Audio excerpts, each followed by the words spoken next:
राधिका की शादी को 5 साल हो चुके थे, लेकिन उसकी कोई भी संतान नहीं हो रही थी, जिसके लिए उसे बहुत ताने सुनने पड़ते थे। एक रोज वो बाजार में सब्जी खरीद रही थी। भैया, ये टमाटर कैसे दिए? आपके लिए बिल्कुल फ्री है। राधिका हैरान हो गई।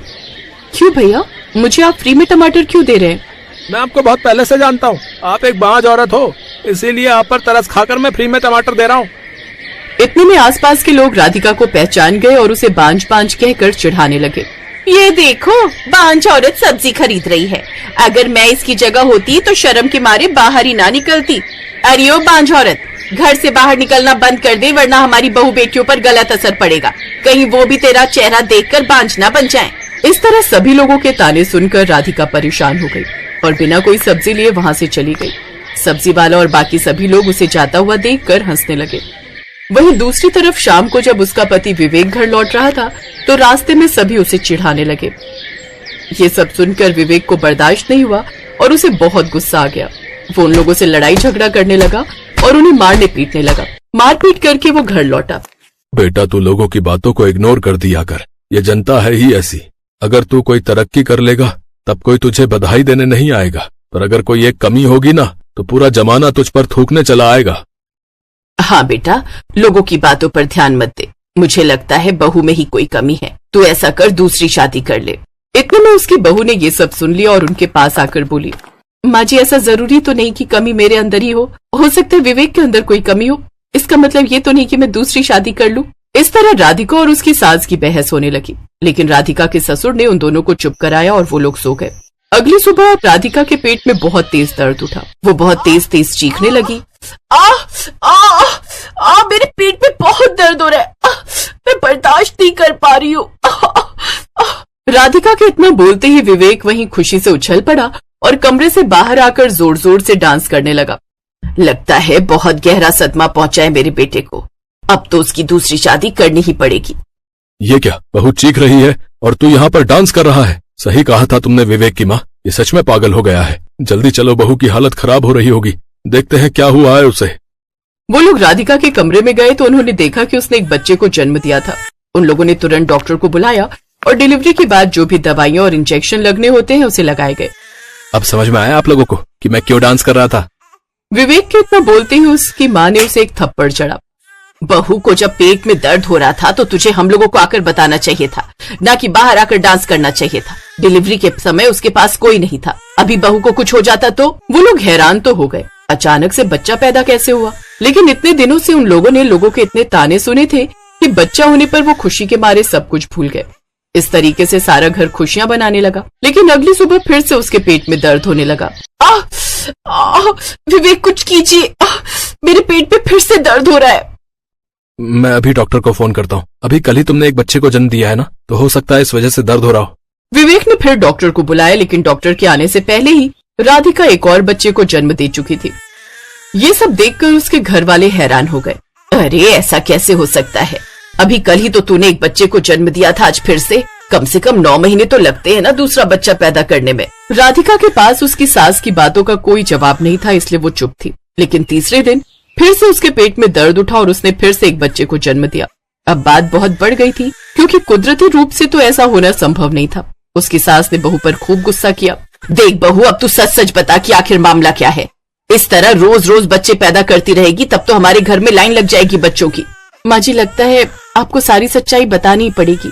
राधिका कुछ दिन पहले की बात बताने लगी, जब लोगों के ताने सुनकर राधिका एक दिन अपनी सहेली के पास गई थी। दिव्या, तेरी शादी को सिर्फ 2 साल हुए और तेरे 2 बच्चे हो गए, पर मेरी शादी के 5 साल बीत गए। मेरी एक भी संतान नहीं है। लोग मुझे 5-5 कहकर चिढ़ाते हैं। इतना सब कुछ हो गया राधिका, और तू मुझे अब बता रही है? तुझे पहले बताना चाहिए था ना।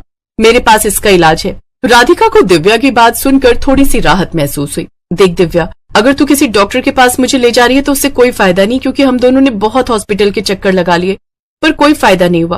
अरे नहीं, मैं एक तांत्रिक को जानती हूँ। कहते हैं वो हिमालय की गोद में ही रहे बचपन से। कहते हैं उनके पास हिमालय की ऐसी ऐसी जड़ी बूटियां हैं कि किसी का भी बांझपन 1 सेकंड में खत्म हो सकता है। अब राधिका ने अपने ससुराल में कहा कि वो कुछ दिनों के लिए मायके जा रही है। उसने अपने ससुराल में झूठ बोला और मायके का बहाना लगाकर अपनी दोस्त दिव्या के साथ हिमालय की वादियों में उसी तांत्रिक के पास पहुंच गई। ओम भद्रकाली जय काली कलकत्ते वाली, तेरा वचन न जाए खाली। जैसे ही वो दोनों तांत्रिक के पास पहुंची, बाबा अब आप ही मेरी जिंदगी का एक सहारा बचे हो। राधिका ने सारी बात उस तांत्रिक को बताई। परेशान मत हो बच्चा, मैंने तुम्हारे जैसे बहुत सारे लोगों की गोद भरी है। ये लो भभूत, इसे दूध में मिलाकर पी लेना और फिर देखना सब कुछ ठीक हो जाएगा। बाबा मुझे बहुत प्यास लगी है, क्या पानी मिल सकता है? हाँ हाँ क्यों नहीं, यहाँ का पानी भी प्रसाद है। आप दोनों यहीं बैठो, मैं हिमालय की गोद से जो नदी बहकर जा रही है वहीं का शुद्ध पानी भरकर तुम्हारे लिए लाता हूँ। जैसे ही तांत्रिक पानी लेने गया, राधिका ने वहाँ पड़ी ढेर सारी भभूत चुरा ली। थोड़ी देर में बाबा पानी लेकर आए। पानी पीकर वो लोग वापस आ गए। राधिका तूने बाबा की यहाँ चोरी कर ली, ऐसा क्यों किया तूने? भगवान के दरबार में कोई चोरी नहीं होती, प्रसाद समझकर मैंने उठा लिया। इस तरह राधिका ने दूध पिया और हर दिन उसके बच्चे होने लगे। अब धीरे धीरे उसके 6 बच्चे हो गए। माँ जी मैंने सोचा था कि मेरे अंदर बांझपन बहुत ज्यादा है, इसीलिए थोड़ी सी भभूत से कुछ नहीं होने वाला, इसलिए मैंने सारी भभूत उठाई और एक बार में गटक गई। अब जल्दी से हमें उन तांत्रिक बाबा के पास चलना पड़ेगा, वही इसका उपाय बता सकते हैं, वरना ऐसे तो एक साल में 365 बच्चे पैदा हो जाएंगे। वो लोग पूरे परिवार के साथ उस तांत्रिक बाबा के पास गए। राधिका ने सारी बात तांत्रिक को बताई। कोई बात नहीं बच्चा, बच्चे तो गलतियां करते ही हैं। ये भभूत मेरे सामने खा लो, सब ठीक हो जाएगा। और अगर पानी पीना है तो ये रखा है, मैं यहाँ से उठकर नहीं जाने वाला। सभी लोग हंसने लगे। माँ काली और बाबा जी का आशीर्वाद लेकर वो सब वापस आ गए और खुशी खुशी रहने लगे।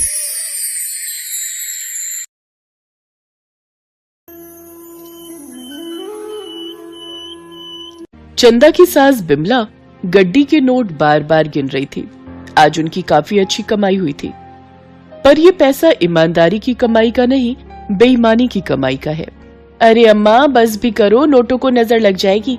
कितनी बार तो गिन चुकी हो, अब ये थोड़ी है कि बार बार गिनने से नोट बढ़ जाएंगे। बहू सच, आज तो हमारी अच्छी कमाई हुई है, हमने बच्चा अच्छे दामों में बेच दिया। अम्मा कल किस पर हाथ मारना है? हमें नई कॉलोनी ढूंढनी पड़ेगी, क्योंकि हॉस्पिटल में तो अभी बहुत सख्ती चल रही है। अरे बहू नई कॉलोनी बनी है ना? हाँ मैंने सुना है किसी औरत को बच्चा होने वाला है, किसी नौकरानी की जरूरत है। तो समझ गई ना मैं क्या कह रही हूँ? हाँ माँ, इतने समय से हम बच्चा चुरा रहे हैं, आज तक किसी को भी हम पर शक नहीं हुआ, तो आगे भी नहीं होगा। विमला और चंदा दोनों बच्चा चुराने वाली सास बहू थी। जहाँ भी किसी के नया बच्चा पैदा होता, वो दोनों सास बहू तरकीब लड़ाकर बच्चे को चुरा लेती। विमला के पति को गुजरे कई साल हो चुके थे और चंदा का पति एक कारखाने में काम करता था। चंदा के पति दिनेश को इस बात की कानो कान भी खबर नहीं थी कि उसकी माँ और पत्नी बच्चा चोर हैं। नई सोसाइटी में किरण नाम की एक महिला को बच्चा होने वाला था और वो एक नौकरानी की तलाश कर रही थी। चंदा उस घर में नौकरी के लिए जाती है और घर की घंटी बज। नमस्ते मैडम, मुझे पता चला आपको नौकरानी की जरूरत थी। हाँ, अच्छा तो तुम्हें सुनैना ने भेजा है? ये सुनैना कौन है? होगी कोई, मुझे क्या। जी सुनैना जी ने भेजा है। चलो अच्छा हुआ तुम आ गई, मैं तुम्हें सारा काम समझा देती हूँ। सुनैना का फोन होगा। हेलो, थैंक यू यार, तूने काम वाली भेजकर मेरी बहुत बड़ी प्रॉब्लम सॉल्व कर दी, थैंक यू सो मच। अच्छा वो आ गई काम वाली? चलो ठीक है, क्योंकि वो मना कर रही थी कि उसके पास टाइम नहीं। हो सकता है आ गई है, तो चल ठीक है, करवा ले फिर तू काम। किरण की सहेली सुनैना को लगा कि जो काम वाली उसने बताई थी वही काम करने आई है, इसलिए बात वहीं खत्म हो जाती है। चंदा अब किरण के घर में काम करने लगती है।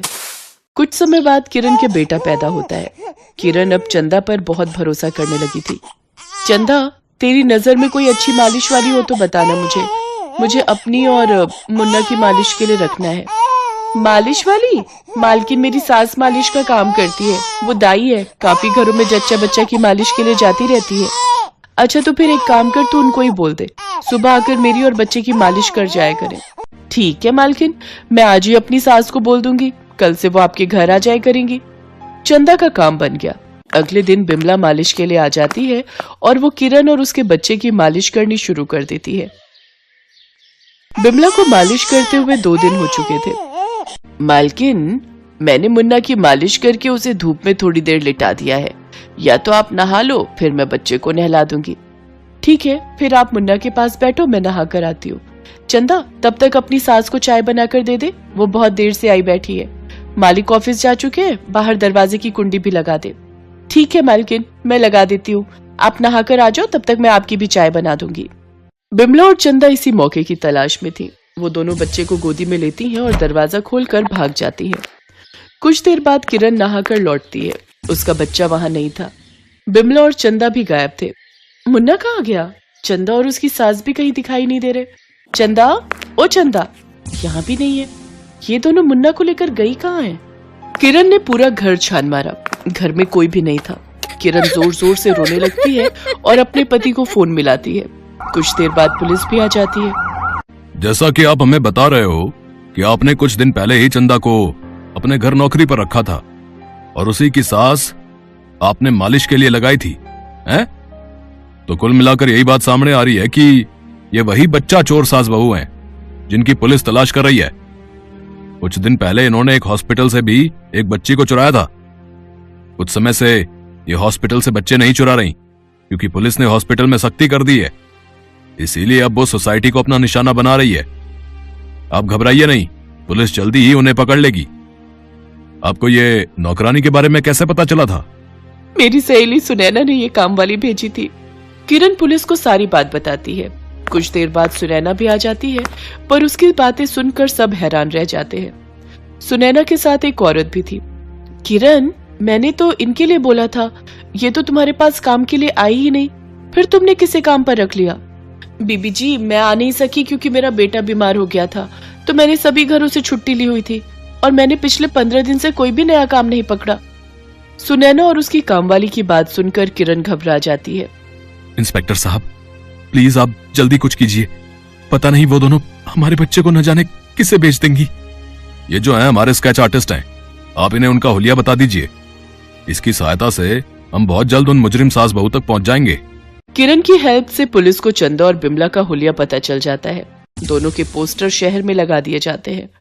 चंदा और बिमला शहर छोड़कर भागने की तैयारी में थी कि तभी दिनेश को ये बात पता चल जाती है। तुम दोनों बच्चा चुराने का काम करती हो। मैं तुम दोनों का इस काम में बिल्कुल साथ नहीं दूंगा। मैं पुलिस को सब बता दूंगा। नहीं, तुम पुलिस को कुछ नहीं बताओगे। हम दोनों ने इतने पैसे जोड़ लिए हैं कि हम ये देश छोड़कर यहाँ से चले जाएंगे। बस इस बच्चे को हम एक परिवार को बेच रहे हैं। इस बच्चे के बदले हमें 10 लाख रुपए मिलने वाले हैं। बहू ठीक कह रही है दिनेश, कब तक दूसरों की नौकरी करके दर दर की ठोकरें खाता रहेगा? अरे अपने बारे में सोच, दुनिया की परवाह मत कर। अब हमने लाखों रुपए कमा लिए हैं, हम ऐश की जिंदगी जी सकते हैं बेटा। चलो माँ, रात हो चुकी है, इस समय हमें कोई नहीं देखेगा। मैंने बच्चे को नींद की गोली देकर सुला दिया है। हम इसे जल्दी से उस परिवार को बेचकर पैसे ले आते हैं, फिर आज रात ही ये देश छोड़कर चले जाएंगे।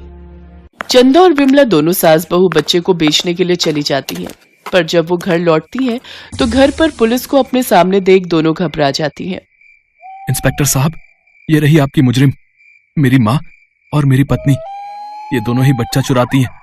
आप इनको ले जाइए। दिनेश, तुमने बहुत ही हिम्मत का काम किया है।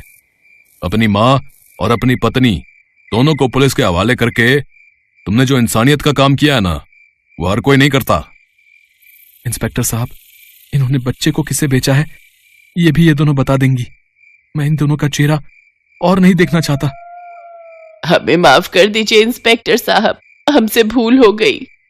सुनो जी, हमें ऐसे जेल मत भेजो। हमने तो ये हम तीनों के भविष्य के लिए किया था। सुनो जी, पुलिस को मना करो ना। दिनेश की आंखों में शर्मिंदगी के आंसू थे। आज उसे अपनी माँ और पत्नी दोनों से नफरत हो गई थी। बिमला और चंदा के बताए गए पते पर पुलिस पहुंचती है और बच्चे को किरण को सौंप दिया जाता है। बिमला और चंदा को सजा हो जाती है। दिनेश ने अपनी माँ और पत्नी को पुलिस के हवाले करके सचमुच इंसानियत का फर्ज निभाया था।